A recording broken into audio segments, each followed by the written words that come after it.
잘 나가는 길이 막혀질 때가 있습니다. 모든 계획이 수포로 돌아갈 때가 있고 모든 계획이 원치 않는 상황으로 인해 멈춰지는 경험을 하기도 합니다.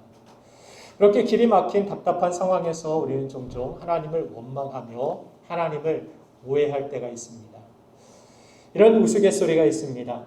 소개팅 후에 늦은 밤에 남자는 여자를 차로 집까지 데려다 주겠다고 했습니다. 그래서 동승에서 차가 출발한 지 얼마 지나지 않아서 문이 덜컥하고 잠겼습니다. 그러자 여자가 씩 웃으면서 하는 말이 처음 봤는데 차 문을 잠그시다니 참 웅큼하시군요. 그러자 남자가 하는 말, 제 차는 60km가 넘으면 자동으로 잠깁니다. 여자가 다시 하는 말, 저 몸무게 60kg 안 넘거든요 하고 화가 난 여자가 차를 멈춰 세우고 결국 헤어지게 되었다는 내용입니다. 그런 의도가 아니었는데 오해로 인해서 일어난 해프닝입니다. 교회 안에서도 이런 오해들로 인해 관계가 깨어지는 일들이 종종 생기기도 합니다. 하나님과 우리 자신과의 관계 속에서도 마찬가지입니다. 올바르게 우리가 믿음으로 성장하고 또한 끝까지 믿음으로 주님을 신뢰하고 선한 목자 되시는 주님을 따라가려면 하나님과 예배와 기도로 소통하고 또한 어떤 상황에서도 신뢰의 관계를 하나님과 이루며 지키며 사는 것이 중요합니다. 오늘 본문인 빌립보서는 바울이 감옥에서 기록한 묵중서신이라 부릅니다. 바울은 그 당시 세계의 중심이었던 로마에 가서 마음껏 복음을 전하고 싶어 했습니다. 이 세계의 중심인 로마의 복음을 가지고 가면 모든 길이 로마로부터 시작되듯이 로마로 통하듯이 전 세계로 복음을 전할 수 있겠다라는 선교적인 전략을 가지고 로마로 가기를 원했습니다. 그런데 생각지도 못하게 로마로 가기는 가지만 죄수의 신분으로 감옥에 붙들리는 그러한 처지에 있게 됩니다. 길이 막혀도 이렇게까지 막힐 수 있는가? 두 손 두 발 자유로운 그러한 상태로 복음을 전해도 로마인들이 들을까 말까 한데 죄수의 신분으로 두 손 두 발이 착고에 매여서 어떻게 복음을 전할 수 있겠습니까? 다른 일도 아니고 복음을 전하기 위해서 애쓰는 바울에게 왜 하나님은 막다른 길로 그를 인도하신 것일까요? 우리가 바울이라면 하나님께 좀 따져 묻고 싶지 않겠습니까? 하나님께 원망 어린 그런 마음이 들지 않겠습니까? 내가 다른 일 하는 것도 아니고 복음을 전하는 그런 전도의 일을 하는데 왜 나에게 이런 막다른 길이 찾아온 것입니까? 그래서 오늘 본문 말씀을 보면 바울은 흥분하기는 했지만 그 이유가 우리가 추측하는 것과는 다른 화가 난 것이 아니라 다른 의미의 흥분한 것임을 알 수 있습니다. 빌립보서 1장 오늘 본문 말씀 12절 말씀을 한번 같이 읽어보겠습니다. 시작. 형제들아 내가 당한 일이 도리어 진전이 된 줄을 너희가 알기를 원하노라. 자, 바울이 지금 감옥이라는 꽉 막힌 이 상황으로 인해서 그가 흥분한 이유는 화가 난 것이 아니라 신이 난 것입니다. 오늘 그 구체적인 이유가 그 아래에 본문 빌립보서 1장 13절에 기록되어 있는데 다시 한번 같이 읽겠습니다. 시작. 이러므로 나의 매입이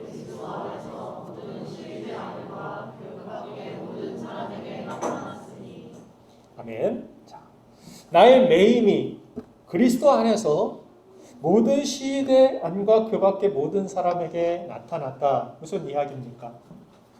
시대 사람들이 2명씩 아침조, 점심조, 저녁조, 야간조로 바울을 지키러 찾아온 것입니다. 자유의 몸으로도 이 로마인들에게 복음을 전하기 어려운 상황에서 바울은 지금 굳이 누구를 찾아가지 않아도 스스로 찾아오는 이 로마인들에게 복음을 전하기 시작한 것입니다. 1000여 명에 이르는 이 시대원들 뿐만이 아니라 기타 모든 사람에게더라고 이 복음이 나타났다라고 이야기했으니까 감옥 안에서 밥을 하는 사람, 청소하는 사람, 빨래를 하는 사람 모든 사람들에게 이 복음이 전해지는 것을 보고 바울이 깜짝 놀란 것입니다. 나는 매여서 아무것도 할 수 없을 줄 알았는데 이 메인 상황, 이 막혀진 상황에서 내가 무엇을 할 수 있을까? 그런 생각이 들었지만 하나님이 그 안에서 일하심을 보고 바울이 놀란 것입니다. 감격한 것입니다. 그러면서 중요한 진리를 빌립보 성도들에게 또한 우리에게 전하고 싶었습니다. 그래서 형제들아, 내가 감옥 안에 있는 줄 알았는데 주님 안에 내가 있더라라는 것을 빌립보서 전체를 통하여서 약 13번에 걸쳐서 강조하고 있습니다. 바울은 이 감옥의 상황도 문제였지만 또 빌립보 교회 안에는 바울의 갇힘을 기뻐하는, 바울을 시기했던 그러한 사람들이 있었음을 알 수 있습니다. 본문 빌립보서 1장 17절을 내려가 보면 바울을 힘들게 하였던 그러한 일들 가운데 하나가 기록되어 있는데 같이 읽습니다. 시작. 그들은 나의 매임에 괴로움을 더하게 할 줄로 생각하여 순수하지 못하게 다툼으로 그리스도를 전파하는가. 아멘. 교회 안에도 그렇죠? 바울을 다 좋아해 주기만 한 것이 아닙니다. 여러분들이 어느 곳에 있든지 나를 다 환영하고 나를 다 좋아해 주지는 않습니다. 그런 거 신경 쓸 필요 없습니다. 바울은 그것에 초점을 맞췄다라면 자기의 자존심이 상하였고 기분이 나빴을 것이고 내가 지금까지 빌립보 교회, 유럽에서 그가 처음 세운 그러한 초대 교회 아닙니까? 빌립보 교회는 얼마나 관심을 가지고 사랑을 쏟아부었는데 나에게 이런 태도를 취하는 것이 얼마나 기분 나쁜 일이겠습니까? 슬픈 일이겠습니까? 그런데도 기쁨을 빼앗기지 아니하고 오히려 기뻐하고 기뻐하는 바울의 모습을 오늘 성경은 기록하고 있습니다. 어떤 상황 속에서도 하나님을 오해하지 아니하고 어떤 상황 속에서도 내 자존심과 내 기분과 감정 때문에 우리의 믿음을 잃어버리지 아니하고 흔들리지 아니하는 그러한 견고한 믿음, 바울과 같은 믿음이 저와 여러분들에게 있기를 간절히 소망합니다. 그래서 바울은 그 상황 속에서 흔들리지 않고 복음을 전하는 것을 중단하거나 포기하지도 않았음을 오늘 성경은 우리에게 기록해주고 있습니다. 그래서 바울은 자신의 자존심이 아니라 그는 늘 복음에 초점을 맞추었고 내가 지금 어디에 속하여 있는지를 확인하며 살았다라는 것을 보게 됩니다. 어디 안에서? 주 안에서. 주 안에서 자신이 있음을, 자신은 주 안에 거하여 있고 주님이 자신을 위하여서 자신을 통하여서 또한 일하시고 계심을, 그것을 믿었기 때문에 하나님을 오해하거나 또 믿음이 흔들리고 자신에게 어려운 상황이 닥쳐왔다 할지라도 사명을 포기하거나 그러지 아니하고 끝까지 달려갈 길을 다 달려가는 인생, 하나님이 보시기에 기뻐하시는 인생을 살았음을 깨닫게 됩니다. 여러분들 우리도 마찬가지입니다. 모든 상황 속에서 선하신 의도로 나를 인도하시는 주님께 초점을 맞추시길 바랍니다. 어떤 상황 속에서도 내가 주님 안에 거하여 있다는 사실을 여러분들 믿으시길 바랍니다. 우리가 큰 문제를 당하면 봐도 바울이 이런 어마어마한 감옥에 갇혀가지고 답답하여서 아무것도 할 수 없는 문제 안에 갇혀 있는 것 같았지만 바울은 문제보다 훨씬 더 크고 능력이 많으신 주님 안에 있는 존재라는 사실을 우리는 깨닫게 됩니다. 우리는 문제 안에 있는 존재가 아니라 주님 안에 있는 존재입니다. 믿습니까?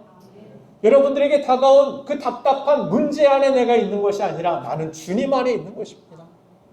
나를 두렵게 하는 이 문제 안에 내가 있다라고 생각하지 마세요. 어떤 문제도 파할 수 있는 능력이 크신 하나님 안에, 주님 안에 내가 있음을 여러분들 믿으시길 바랍니다. 요한계시록 3장 7절 말씀을 보면 이런 말씀이 있죠. 같이 한번 읽겠습니다. 시작. 빌라델비아 교회의 사자에게 편지하라. 거룩하고 진실하사 다윗의 열쇠를 가지시니 곧 열면 닫을 사람이 없고 닫으면 열 사람이 없는 그가 이르시되. 아멘. 예수 그리스도를 이야기하는 것입니다. 세상이 우리의 길을 가로막는다 해도 주님이 여시면 막을 자 없고 주님이 닫으시면 주님이 허락하시지 않는 한 열 자가 아무도 없다라고 성경은 우리에게 말씀해 줍니다. 바울은 감옥이 막힌 길인 줄 알았는데 막상 들어가 보니까 복음에 열린 길이 거기에 있었다라는 사실을 깨닫게 됩니다. 감옥은 아무것도 할 수 없고 복음을 전할 수 없는 곳이라고 생각했는데 오히려 자유의 몸으로 전하는 것보다 더 많은 사람에게 복음을 전하게 된 것입니다. 그래서 네로의 삼촌과 친척들이 예수 그리스도를 믿게 되고 그리스도인들을 최초로 핍박한 도미티안 이 황제 때에 그의 어머니가 그의 딸들이 예수 그리스도를 믿고 그 안에 있는 고관 대작들이 예수 그리스도를 영접하게 되었습니다. 그래서 박해를 당하던 이 기독교가 로마의 국교가 된 그런 콘스탄틴 313년에 실제 그리스도인들이 그 인구 전체의 7%밖에 되지 않았습니다. 7%의 사람. 그러나 그 사람들이 대부분 고관 대작들이고 황실에 속하여 있던 사람들이었기 때문에 로마 전체 기독교를 국교로 선포하게 되는 그러한 역사가 어디서부터 시작되었느냐? 갑자기 일어난 것이 아닙니다. 바울과 같이 감옥에 갇혔어도 답답함 속에서도 내가 문제 안에 감옥 안에 있는 것이 아니라 주 안에 있다. 그러면서 나에게 주신 사명과 내가 달려갈 길을 분명히 알고 달려나아가는 바울과 같은 믿음의 사람들을 통하여서 로마 전체를 하나님께서 뒤집어 놓으시고 변화시키신 것입니다. 그래서 아까도 우리가 광고 시간에 함께 암송하고 읽었던 것 같이 로마서 8장 28절 우리가 알거니와 하나님을 사랑하는 자 곧 그의 뜻대로 부르심을 입은 자들의 모든 것이 합력하여 선을 이루느니라. 모든 것이 합력하여 선을 이룬다. 총체적인 승리. 결국에 승리가 누구에게 있느냐? 이것이 중요합니다. 대학교 때에도 체육대회를 하다 보면은 여러 가지 부서들을 나눠가지고 합니다. 야구, 족구, 축구, 여러 가지 이런 경기들을 점수들을 내가지고 그 경기 자체에서 그냥 우승했다고 전체적인 우승이 되지도 않고 또 그 경기 한 경기에서 다 망쳤다고 잘못되었다고 전체적인 그런 꼴찌가 되는 것도 아님을 보게 됩니다. 그 모든 것들이 합하여져서 나중에 예상치도 못했던 그런 꼴찌라고 생각했던 팀이 1등이 되고 먼저 된 사람이 오히려 나중에 되는 그런 모습을 봅니다. 우리 신앙생활도 마찬가지인 것입니다. 우리에게 다가온 어떤 답답한 일들, 고난들, 문제들 이것이 여러분들의 종착역이 아닙니다. 이것은 과정입니다. 그리고 하나님은 이것을 선용하셔서 이 문제, 답답함, 감옥에 갇혀서 복음을 전할 수 없다고 상식적으로는 그렇게 우리는 생각할 수 있지만 그러나 하나님은 그 상식을 깨트리시고 우리의 상식을 넘어서 일하시는 분이 하나님이십니다. 여러분들 이 사실을 믿으시길 바랍니다. 이 믿음을 가진 사람들을 통하여 하나님이 뒤집어 놓으시는 거예요. 이 믿음 가진 사람 때문에 하나님의 놀라운 역사가 나타나는 것입니다. 이것은 바울과 같이 대단한 사람, 이런 사람들만 통하여서 일하시는 것이 아닙니다. 영접하는 사람에게, 곧 그 이름을 믿는 자들의 하나님의 자녀의 권세가 주어집니다. 어떤 다른 자격이 아니에요. 다른 스펙이 아닙니다. 예수 그리스도를 나의 주로 영접하는 자, 예수 그리스도를 나의 구주로 믿는 자, 사도 바울과 같이 그런 상황 속에서 일하신 하나님을 나의 하나님으로 믿는 자, 그 하나님은 오늘도 동일하게 우리 가운데 역사하시고 일하실 줄로 믿습니다. 그래서 저는 이런 상황들을 이렇게 표현하고 싶습니다. 곡선같이 생긴 직선.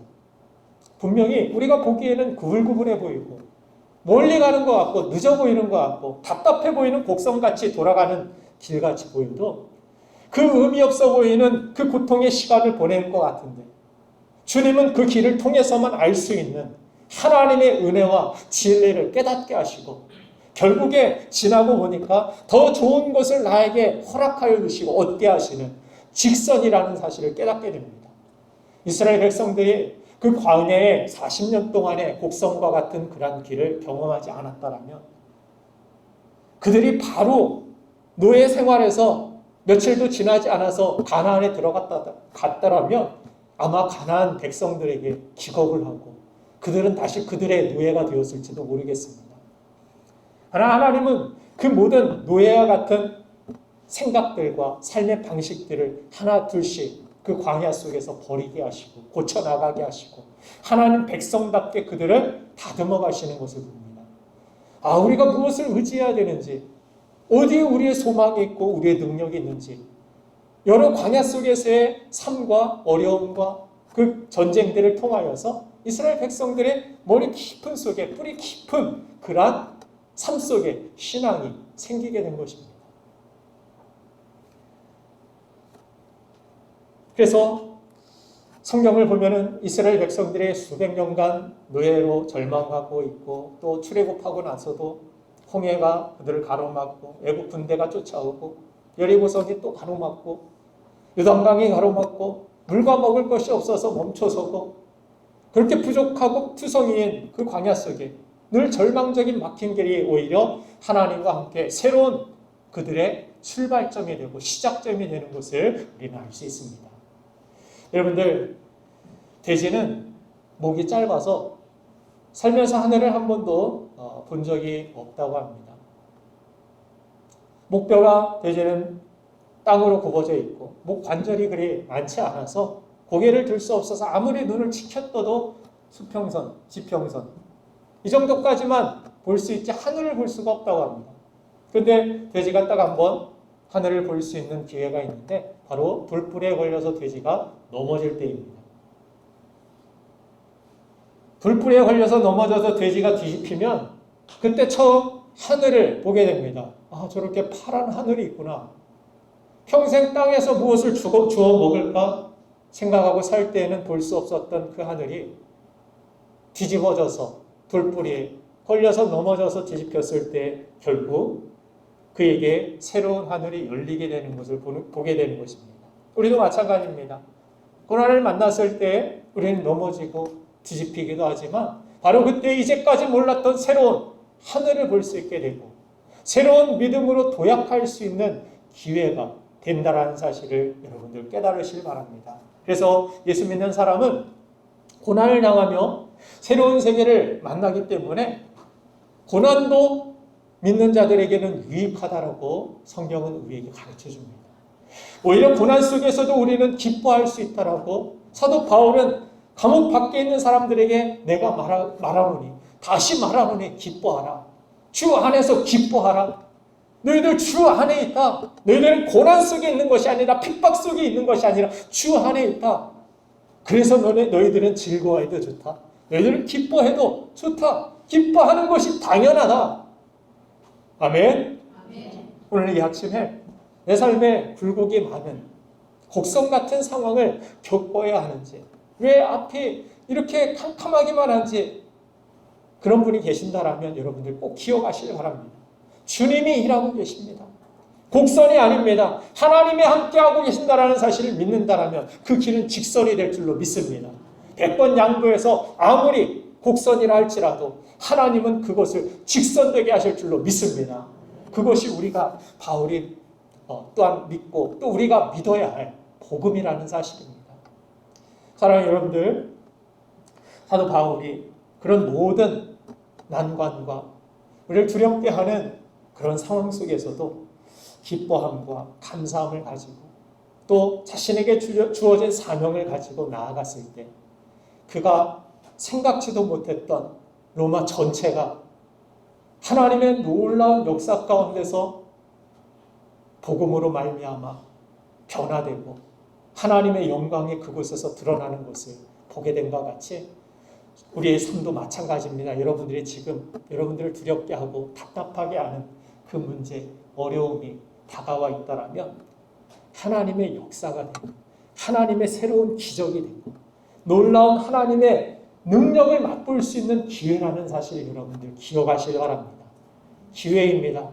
그것은 고난이 아니라 기회입니다. 왜냐하면 우리는 주 안에 있기 때문입니다. 기도하겠습니다.